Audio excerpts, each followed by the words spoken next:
दोस्तों, आप सभी का वेन्यू इंफोटेनमेंट में एक बार फिर से स्वागत है। आज हम सुप्रीम कोर्ट से आए सबसे महत्वपूर्ण फैसले के ऊपर जानकारी लेंगे कि आखिरकार अलीगढ़ मुस्लिम यूनिवर्सिटी जो है वो माइनॉरिटी स्टेटस अपना कायम रख पाएगी या नहीं। सुप्रीम कोर्ट ने आज 9 बेंच के जज ने इस पर एक फैसला सुनाया है, जो फैसला की मोटे तौर पर आप कह सकते हैं कि अलीगढ़ यूनिवर्सिटी का जो कैरेक्टर है माइनॉरिटी स्टेटस का उसको बरकरार रखा है और 1967 में आए फैसले जिसमें कि अजीम बासा वर्सेस यूनियन ऑफ इंडिया था, उस फैसले को एक तरीके से सीधे का सीधे पलट दिया है। जस्टिस चंद्रचूड़, जिनका की आज आखिरी वर्किंग डे है, उन्होंने जाते जाते एक महत्वपूर्ण फैसला सुना करके अपनी छवि को बदस्तूर कायम रखा है। यह काफी महत्वपूर्ण फैसला था जिसपे पूरे देश ही नहीं पूरी दुनिया की निगाहें टिकी हुई थी कि आखिर अलीगढ़ मुस्लिम यूनिवर्सिटी का स्टेटस क्या होगा, क्योंकि केंद्र सरकार इस बात को मानती है कि अलीगढ़ मुस्लिम यूनिवर्सिटी चूंकि एक सेंट्रल यूनिवर्सिटी बना दी गई है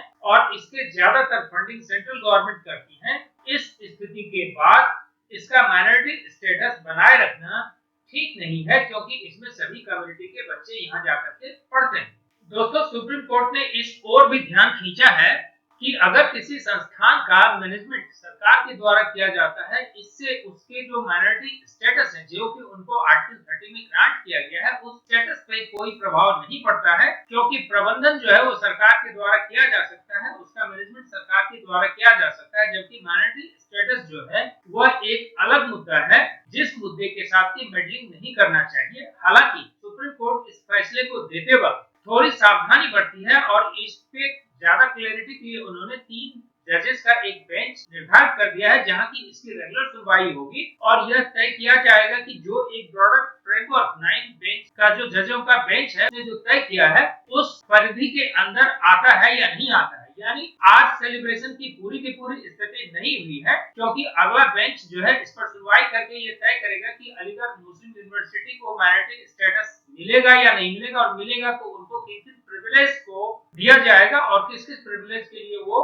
कि उनके पास लेजिटिमेट क्लेम होगा। दोस्तों, अब जो आगे समझने वाली बात ये है कि क्या जो हिंदू कम्युनिटी के बच्चे हैं वो अब इस यूनिवर्सिटी में माइनॉरिटी स्टेटस वाले टैग के साथ पढ़ना पसंद करेंगे कि नहीं, क्योंकि 50% से ज्यादा छात्र इस इंस्टीट्यूशन में पढ़ने वाले छात्र जो है और छात्राएं हैं वो हिंदू कम्युनिटी के हैं। तो यह एक तरह की से माइनॉरिटी मेजॉरिटी इंस्टीट्यूशन नहीं है। माइनॉरिटी मेजॉरिटी इंस्टीट्यूशन से मेरा मतलब है कि सिर्फ यहाँ पे मेजॉरिटी में माइनॉरिटी कम्युनिटी के बच्चे नहीं पढ़ते हैं, यहाँ पे हर कम्युनिटी के बच्चे पढ़ते हैं। तो क्या अब हिंदू कम्युनिटी के बच्चे माइनॉरिटी टैग के साथ यहाँ पर पढ़ना अपने बच्चे को पसंद करवाएंगे या नहीं करवाएंगे, यह देखने की बात है। इंस्टीट्यूशन का माइनॉरिटी टैग होना अलग बात है, लेकिन पब्लिक एक्सेप्टेंस जो है, पब्लिक एक्सेप्टेंस एक अलग बात होती है। हालांकि अलीगढ़ विश्वविद्यालय इस बात को कहने में कोई गुरेज नहीं है कि एक उच्च शिक्षण संस्थान है जहाँ की सारे पैरामीटर शिक्षण के जो होने चाहिए उसको मेंटेन करता है और ये ग्लोबली नोन इंस्टीट्यूशन है।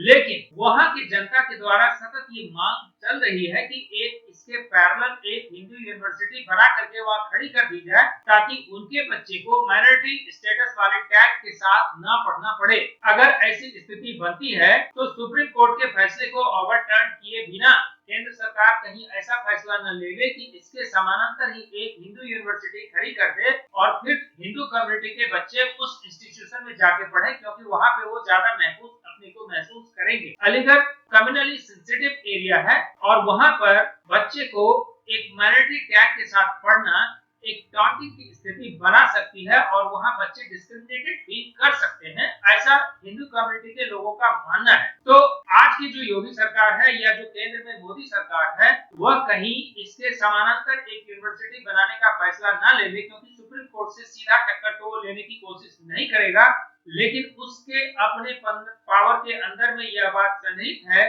कि वो एक नई यूनिवर्सिटी का निर्माण कर सकता है। और कुछ लगता है कि इस फैसले का कुछ ऐसा ही असर होगा अगर ये नया जो 3 बेंच जजेस है वह किस तरह का फैसला सुनाती है, वह आगे का दिशा निर्धारित करेगा। धन्यवाद।